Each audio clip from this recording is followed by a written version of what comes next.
11절 말씀 함께 보겠습니다. 사도행전 1장 1절에서 11절 말씀입니다. 사도행전 1장 1절에서 11절입니다.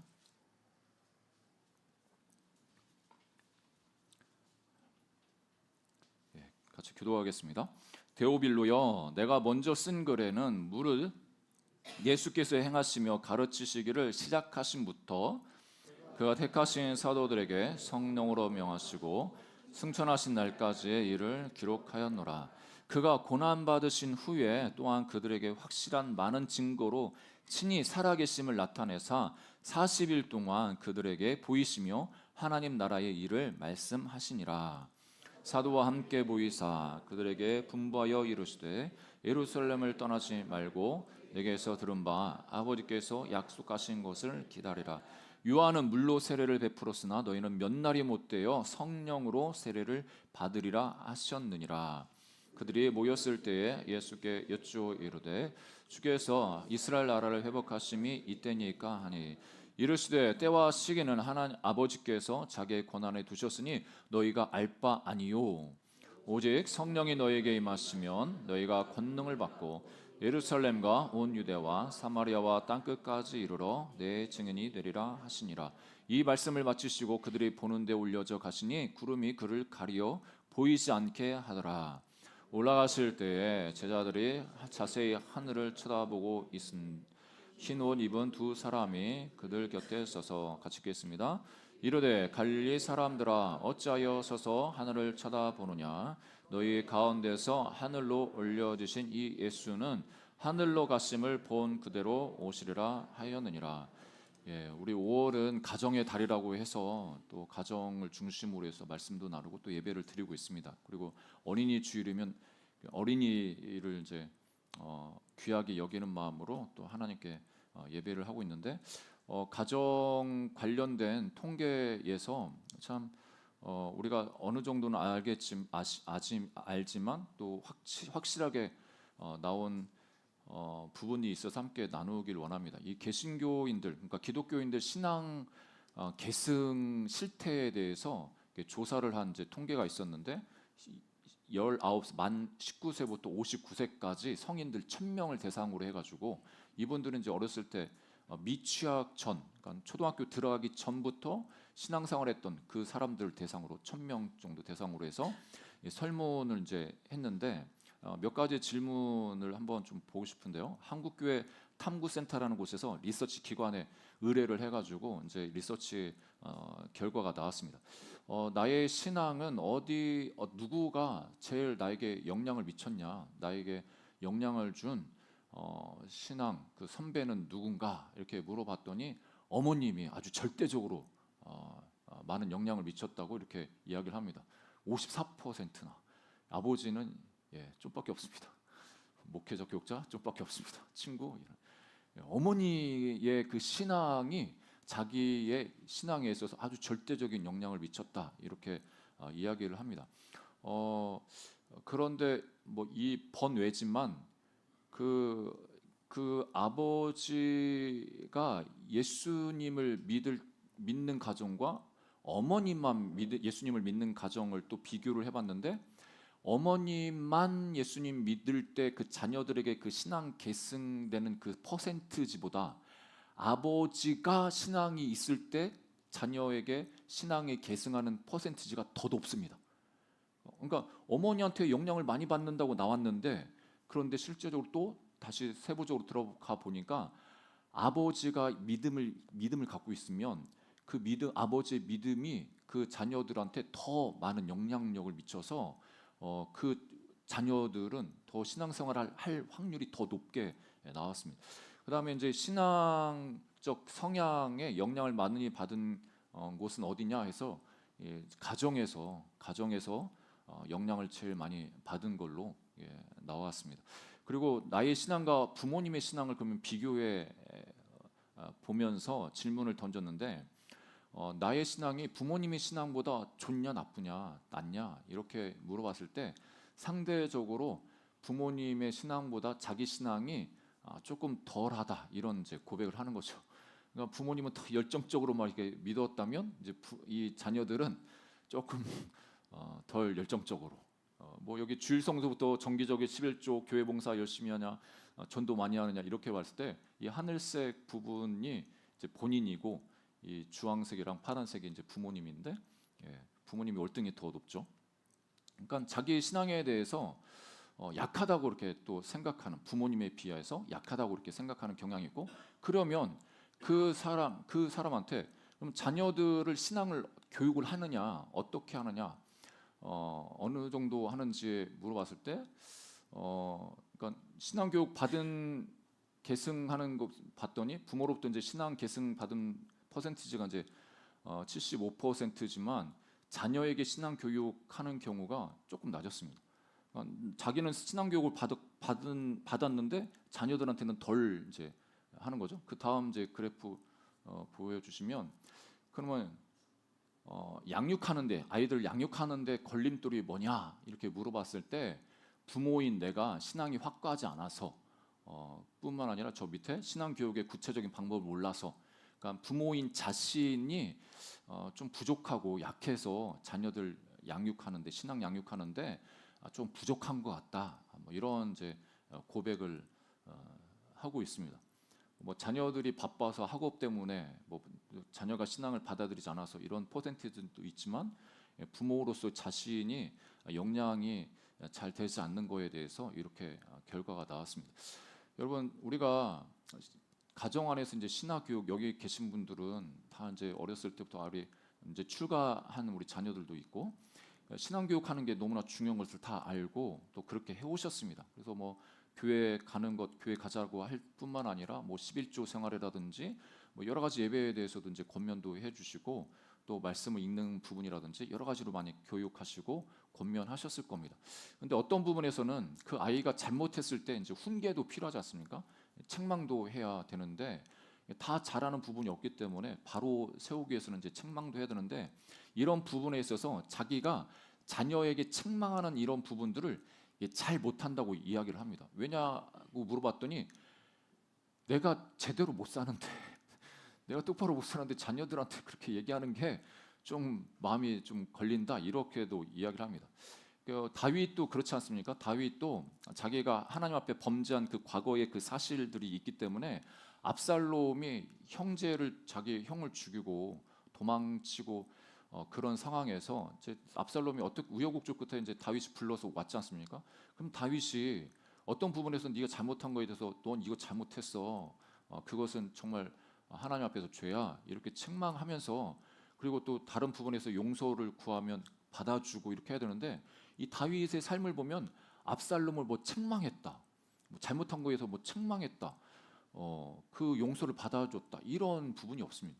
그러니까 다윗도 그런 거죠. 자기가 진짜 뭐 간음하고 살인하고 과거에 그런 부분도 있기 때문에 나도 제대로 못하는데 우리 자녀들한테 그걸 할 수 있냐 이런 부분들이 없잖아 있었던 것을 봅니다. 아무튼 하나님께서 우리 가정을 통해서 하나님이 주신 나에게 주신 그 믿음이 우리 자녀들에도 계속 흘러가고 더 흘러가기를 원하십니다. 우리가 정말 제가 위례 하늘교회 우리 성도님들 한 분 한 분을 또 축복하는 것은 뭐 신앙의 3대, 4대 계속적으로 하나님을 섬기는 귀한 가정이 되기를 주님은 축복합니다. 그래서 참 신앙 3대 이런 이제 운동이 참 중요한 것 같습니다. 할아버지, 할머니, 손자 그리고 그 밑에서 또 자녀 또 자녀 계속 예수님을 믿고 하나님을 따르도록 그렇게 격려하는 것이 너무나 중요합니다. 근데 오늘 말씀에 보면 이제 예수님께서 이제 승천하시기 전에 제자들한테 성령이 임하면 너희들이 권능을 받으면서 증인이 된다고 말하죠. 그 증인이 어디까지 가서 증인 되냐 말씀하실 때 땅 끝까지 이르러 내 증인 된다고 하는데 어떤 분이 이야기하는 걸 듣고 제가 공감을 했습니다.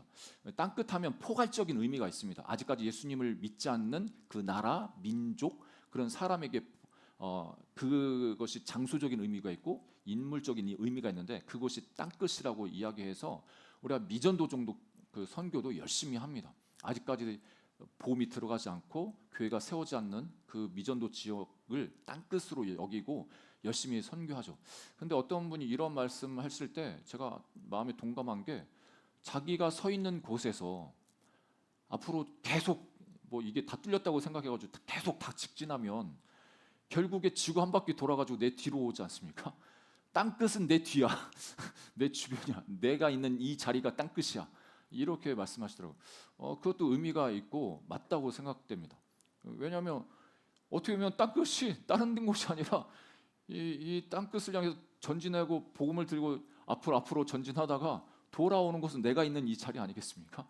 여기에 나는 복음을 증거한다고 앞으로 가다가 나와 함께 있는 가족이 예수님을 모르고 또 안 믿고 또 내가 있는 이 나라가 예수님을 떠나고 이러면 이 자체가 미전도 지역 아니겠습니까?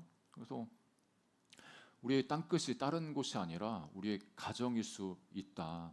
이것을 생각할 때 우리 가정 안에 정말 가족의 복음화가 일어나기를 소망하고 예수님의 이름으로 여러분들의 가정을 축복합니다. 그 가족의 복음화가 있기를 주의 이름으로 축복합니다. 그런 의미에서 오늘 말씀을 함께 나누기 원하는데 이 땅끝 복음화, 이 가족 복음화를 위해서 우리에게 필요한 것이 있음을 오늘 성경 우리에게 가르쳐 주십니다. 첫 번째는 우리에게 지혜로운 사랑이 필요하다는 것을 우리 가르쳐 주시는데요. 이 누가가 이 데오빌로 각하에게 편지를 쓰고 있는데 이게 사도행전은 두 번째인 건 여러분 아시죠? 누가복음을 먼저 썼는데 그 누가복음을 기록할 때는 예수님께서 행하신 공생의 사역을 쭉 다 기록을 하고 또 승천하실 때까지 이를 기록했다고 이제 설명을 합니다. 1절부터 3절 말씀을 보니까 데오빌리여 내가 먼저 쓴 글에는 무릇 예수께서 행하시며 가르치시기를 시작하신부터 그가 택하신 사도들에게 성령으로 명하시고 승천하신 날까지 이를 기록하였노라. 그가 고난 받으신 후에 또한 그들에게 확실한 많은 증거로 친히 살아계심을 나타내사 40일 동안 그들에게 보이시며 하나님 나라의 일을 말씀하시니라. 예수님께서 이 땅에 오셔서 제자들을 부르시고 3년 반 동안 함께 동고동락하지 않습니까? 그 예수님의 삶을 보면 참 우리가 배워야 될 그 사랑을 어떻게 해야 되는가를 참 우리가 배울 수가 있습니다. 우리 제자들을 양육하고 훈련할 때 정말 부모님 어떻게 보면 부모의 마음으로 우리 제자들을 양육하시고 훈련하신 것을 볼 수가 있습니다. 그래서 어떤 때는 제자들이 실패하고 어떻게 보면 잘못들을 했을 때 책망도 하시고 실패했을 때는 위로하시고 다시 기회를 주시고 그리고 예수님만 그 사역을 하신 게 아니라 제자들도 복음 사역을 할 수 있도록 독립적으로 행할 수 있도록 위탁하고 내보내는 그런 일들을 하셨습니다.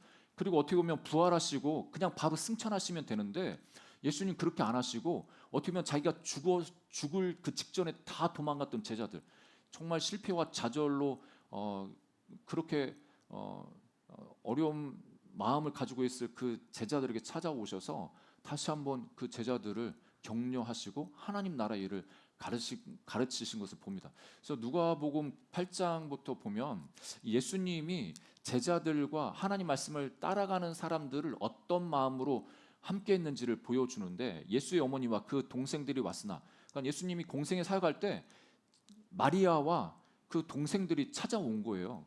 그래서 이제 무리들이 몰려 있으니까 가까이 가지 못하는 거죠. 그래서 어떤 사람이 20절에 보니까 어떤 이가 알리되 당신의 어머니 동생들이 당신을 보려고 밖에 서 있나이다 했더니 예수님이 하시는 말씀이 예수님께서 대답하여 이르시되 내 어머니와 내 동생들은 곧 하나님의 말씀을 듣고 행하는 이 사람들이라 하시니라. 마가복음의 3장에도 누구든지 하나님의 뜻대로 행하는 자가 내 형제요 자매요 어머니이다. 그러니까 예수님은 우리 혈육을 뛰어넘는 하나님 나라 공동체의 그 한 가족 개념을 이렇게 분명하게 말씀하시죠. 그 한 나라 가족, 그 하나님 나라의 그 한 가족 구성원으로서 예수님께서 우리 제자들을 사랑하시고 그런데 또 끝까지 사랑하시고 또 지혜롭게 사랑하시면서 제자들을 이렇게 세워 나가시는 것을 볼 수가 있습니다. 우리 이 시대에 부모님의 사랑이 그러니까 우리 한국 같은 경우는 더 유별나고 어떻게 보면 더 특별한 것 같습니다. 헬리콥터 부모라는 용어가 있는데 이게 1991년도에 이 네드 저먼이라는 이 사람이 뉴스위크지에 이 용어를 처음 사용했는데 요즘 뭐 헬리콥터맘 뭐 이런 거 캥거루맘 이런 거 많이 들어보셨죠. 요즘은 드론이 생겨서 드론맘이라고도 이제 이야기하는데 이 헬리콥터 부모라는 이 사람 이 헬리콥터 맘이 그림에서처럼 우리 아이들을 따라다니면서 계속 이제 잔소리하면서 어머님이 원하는 대로 막 이 아이들을 이제 이끌어 가는 거죠. 어떻게 보면 우리나라 예전에 치맛바람이라고 해가지고 초등학교, 중학교, 고등학교 어머님의 입김이 좀 있었지 않습니까? 그런데 요즘은 대학교까지 있습니다. 대학교 가서도 이 어머님, 부모님이 학교에다 전화하고 총장실 쫓아가고 아이 성적이 안 나오면은 교수실 찾아갑니다. 민원 넣습니다. 왜 이런 문제를 냈냐고. 우리 아이 잘하는데. 그리고 과 커리큘럼도 있잖아요. 부모님이 짜줍니다. 커리큘럼을. 그러면서 어떤 조교의 이야기를 한번 읽어봤는데, 뭐 어머님이 이제 학생 어머님이 찾아오신 거예요. 그래서 이 내 아이가 한 과목 수강하면 이제 수료할 수 있는데 이게 안 돼가지고 이것 좀 어떻게 해달라고 억지로 그냥. 그래서 이거 규정상 안 된다고 그랬더니 그분이 또 이제 위쪽에 교수님, 총장님 전화해가지고 그러니까 부모님이 이제 아이들 이 대학교까지 가가지고 커리큘럼 조정하고. 근데 그 부모님들이 더 나가서는 이 군대까지 쫓아갑니다, 여러분. 군대까지 가서 중대장님한테 수시로 전화 온답니다. 그리고 그 아이가 복무하는 그 복무 근처에 모텔을 이게 집을 잡아놓고 또 이제 간섭을 또 합니다. 행군하잖아요. 행군하면 간식 싸들고 온답니다. 그래서 우리 애 힘든데. 그리고 뭐 어디 다쳤다. 너무 이 더운 날에 훈련을 한다. 중대장한테 전화한답니다. 지금 뜨거운 이 날에 무슨 훈련을 하냐고. 이런 부모가 이 극성 부모가 있다고 합니다. 그런데 더 극단적인 예가 있는데, 극단적인 이 맞선도 대리 맞선을 부모님이 봅니다. 그러니까 부모님이 상대 부모님을 먼저 만나가지고 부모님끼리 맞춰보는 겁니다. 이렇게 맞춰. 맞을 것 같아. 그러면은 그때 오케이 되면은 이제 짝을 이렇게 남녀가 만날 수 있도록 그렇게 한다고 합니다. 그러니까 어떤 결혼정보회사 대표의 말에 의하면 부모가 대신 등록하는 경우도 많고 그 결혼정보회사에 그러겠죠. 요즘은 결혼하려고 하지 않으니까 얼마나 부모님으로서 답답하겠습니까? 그래서 등록한 그 10명 중에 부모님 2명이 대리 맞선을 본다고 합니다. 대리 맞선. 우리가 상식적이면 우리가 등록을 우리가 하더라도 이 맞선 장소에는 이제 애를 보내야 하지 않습니까? 근데 이제 이렇게까지 아이들한테 극성인 이제 부모님 그 마음이 어떻겠습니까? 그 부모로서 우리 아이가 잘 이렇게 성장하기 원하는데 그게 잘 안 되니까 답답해서 이제 쫓아가서 그렇게 할 수도 있겠죠. 뭐 제 정서상으로는 잘 안 맞지만 아무튼 그런 분위기가 있습니다. 그래서 이게 왜 그런가, 왜 이런 현상이 일어나나 그 원인 분석을 해봤더니 이 부모가 이제 자식을 내리사랑한다고 하잖아요. 그 내리사랑이 너무 과해가지고 과잉보호로 이렇게 나가는 것을 이야기합니다. 그래서 이 정신건강의학과에 어린이들이 많이 찾는데 그 정신건강의학과에 찾는 어린이 환자 90%가 부모의 과잉보호로 인한 그 정신질환으로 입원을 하고 또 치료를 받고 있습니다. 그리고 그 왜 또 부모님이 왜 이런 마음을 가지고 있나? 이 자녀들의 성공을 자기 성공과 또 동일시하기 때문에 그렇습니다. 그러니까 자녀들이 성공해야 내가 성공하는 것처럼 또 느껴지고 받아들여지죠. 그래서 우리가 늘 뭐 우리 부모님도 그렇지 않습니까? 내가 못 배운 거, 내가 못 먹은 거, 또 내가 못 누렸던 거 그 한이 우리 애만큼은 고생 안 하고 잘 배우고 잘 됐으면 좋겠다. 그런 한이 이게 더 과해가지고 자기 욕망을 자기 아이한테 투사해가지고 그렇게 통제하고 계속 밀어붙이는 겁니다. 그래서 요즘 학원을 아이들이 많이 다니는데 그 아이들 중에 뭐 자발적으로 다니는 아이 별로 없습니다. 부모님이 가라고 해가지고 등 떠밀려서 가는 경우가 허다합니다. 이런 결과적으로 어떤 일이 일어나냐면 사회적 시계, 그러니까 이 아이가 사회에 적응하고 사회 안에서 독립하는 그 시간이 더 늦춰진다고 합니다. 그래서 경제적으로 독립하고 사회적으로 관계적으로 독립하는 것이 늦어져서 더 나아가서는 자기 결정권을 약하니까 결정을 못 합니다. 결정을. 그래서 부모님을 계속 의존하게 되고, 그래서 정신과 의사 가타다 다담이라는 분이 철부지 사회라는 이 책을 쓰셨는데, 그 철부지 사회에서 뭐라고 이야기하냐면 이 헬리콥터 부모가 자녀와 부모 모두 어른이 되지 못하게 만든다고 이제 경고를 합니다.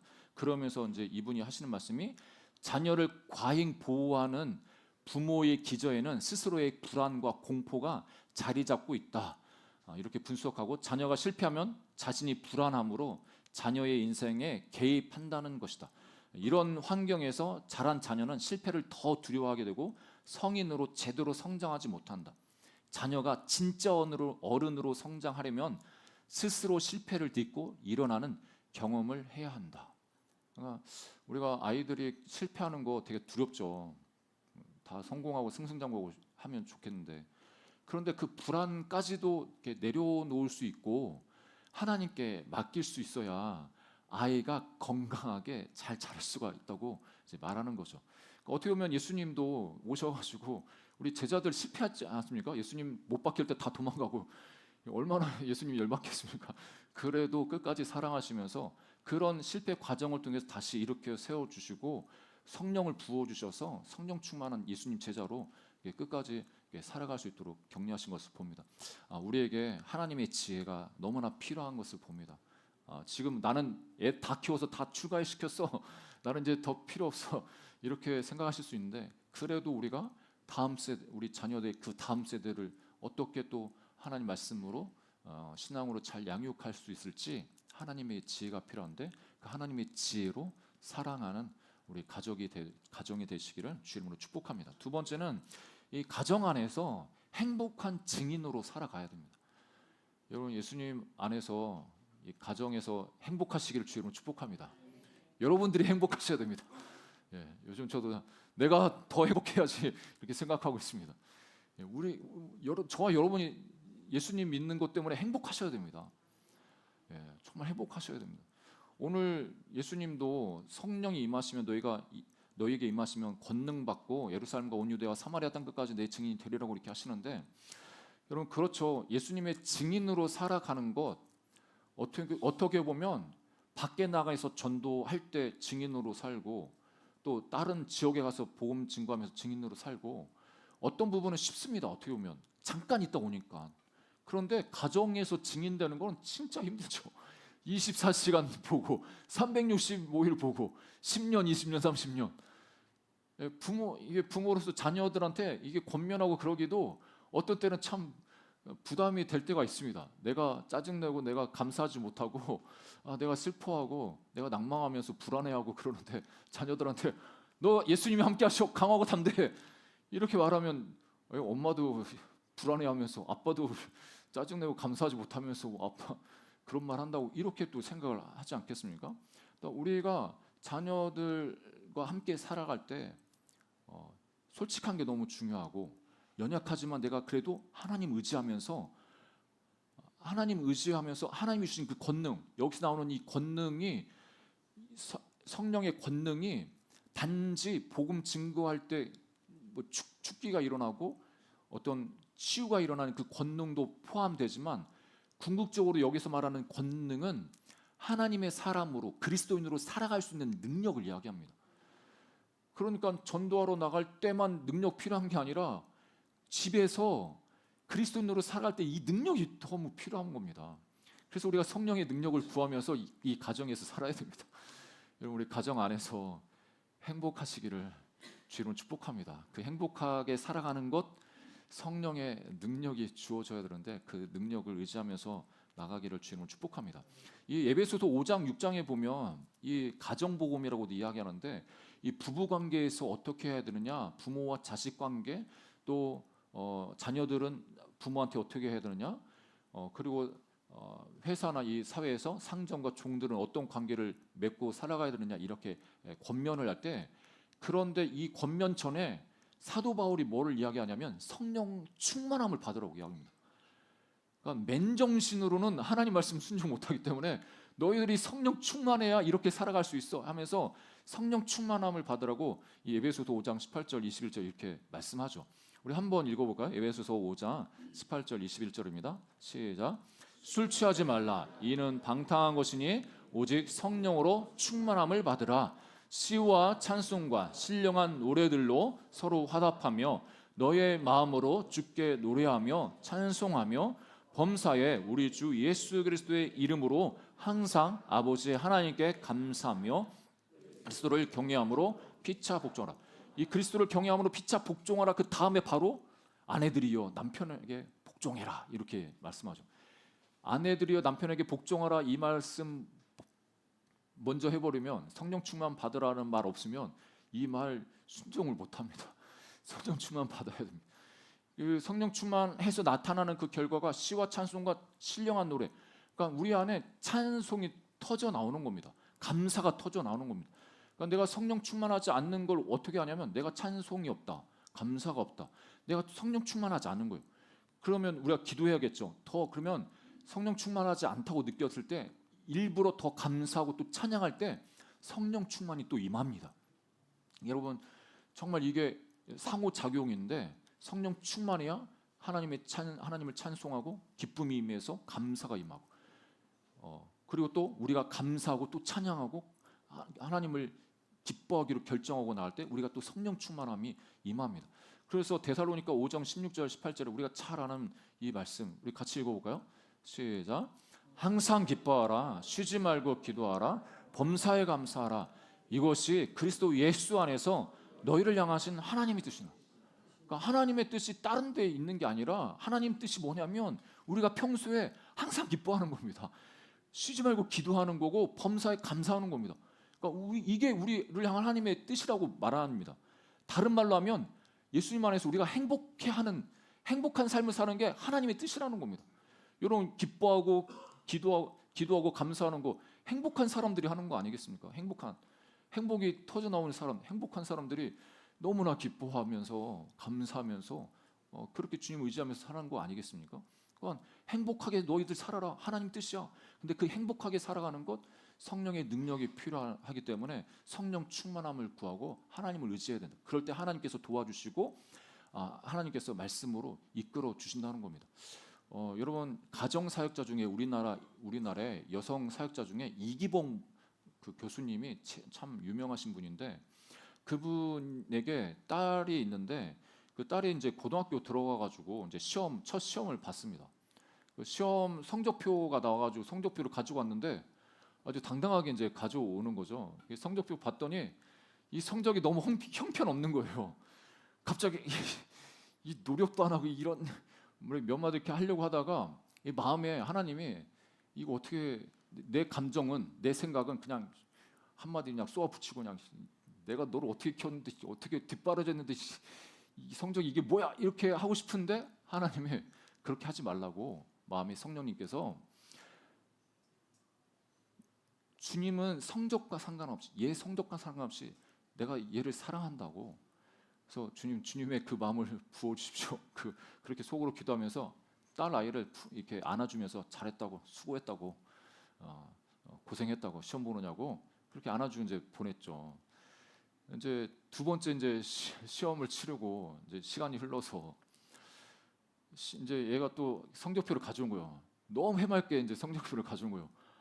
속으로 얘가 조금 더 노력했구나. 그래 이렇게 사랑으로 격려하고 이런 게 효과가 있어 이렇게 했는데 성적표를 보니까 또 성적이 내려간 거예요. 또 열받아가지고 뭐라고 하려고 했는데 하나님이 마음에 또 이렇게 그런 마음을 주신 거예요. 얘 성적과 상관없이 내가 얘 사랑한다. 그래서 또 사랑으로 안아주고 그래 격려하고 그렇게 이제 지났죠. 근데 세 번째 또 시험을 보고 성적표를 또 가져왔는데 그 전보다도 더 해맑게 얘가 오면서 막 당당하게 들어오는 거죠. 그래서 속으로 그래 지금까지 내가 하나님이 가르쳐준 대로 이렇게 품어주고 이렇게 하는 게 효과가 있었나 보다. 성적표를 봤더니 이거는 또 성적표 더 형편없어 지금. 그래가지고 내가 이 방법으로 아이를 키우는 게 이게 잘 된 거 맞냐, 이게 너무 고민이 돼가지고 마음에 좌절이 있을 때 이 마음에 주님이 주신 그 생각이 이렇게 떠오르는데 주님이 그러시다라는 거죠. 예, 너 딸 아이 얼굴 좀 봐라, 얼굴 좀. 얼굴에 해맑게 해. 저렇게 형편없는 성적 받았는데 저렇게 해맑게 웃고 있는 그 아이, 이게 기적 아니냐, 기적? 어떤 사람들은 성적 나빠가지고 거짓말하고 그걸 좌절하고 우울하고 막 자살하려고 하고 그런 아이들도 있는데 그런 성적과 상관없이 저렇게 해맑게, 이거는 하나님의 기적이에요, 기적. 그래서 너무 감사하다라는 거죠. 아, 그래, 그치. 어, 여러분, 우리가 아이들을 뭐 여기 다 이미 키우셨고 이제 앞으로 키우실 분도 있지만 저도 그렇더라고요. 성적, 아, 이거 이러면 안 되는데, 속으로 이러면 안 되는데 한마디를 해 말아라. 속으로는 그래도 아, 그래, 너 잘해, 수고했다, 이렇게 하고 마는데, 참 하나님은, 우리는 세상의 기준으로 이 성적표대로 성적순으로 행복할 거로 생각해서 네가 더 많이 배우고 더 좋은 대학 가고 더 성공하면 너 행복해지고 너 좋아져, 이렇게 우리는 생각해서 그렇게 하나님 그렇게 되도록 기도하고 푸시하는데, 여러분 잘 아시는 것처럼 그렇게 된다고 행복하지 않아요. 더 이상한 데로 빠지고 더 안 좋은 데로 가르고, 걔 자체가 하나님 안에서 기쁨을 누리고 하나님의 사랑을 경험하면서 건강하게 자라는 것 그 자체가 얼마나 귀하겠습니까? 너무 귀하지 않습니까? 그 자체만으로 너무 귀하죠. 그래서 예수님 안에서, 이 가족 안에서 이렇게 행복한 증인으로 살아가는 것 참 그게 힘든데, 성령님을 의지함으로 행복한 증인으로 살아갈 수가 있습니다. 여러분들이 행복해야 아이들도 속으로는, 겉으로는 말하지 않지만 속으로 엄마 아빠가 왜 이렇게 행복할까, 기쁠까? 지금 우리는 돈도 별로 없는 것 같은데, 환경이 그렇게 좋지 않은 것 같은데 왜 그렇게 엄마 아빠는 기쁠까, 행복할까? 그 조건이 없는데, 내가 생각할 때는 세상의 부모들의 그 조건, 그런 거 다 안 갖춰졌는데 왜 그러실까? 그 안에 그런 신앙의 물음이 이제 생겨나는 거죠.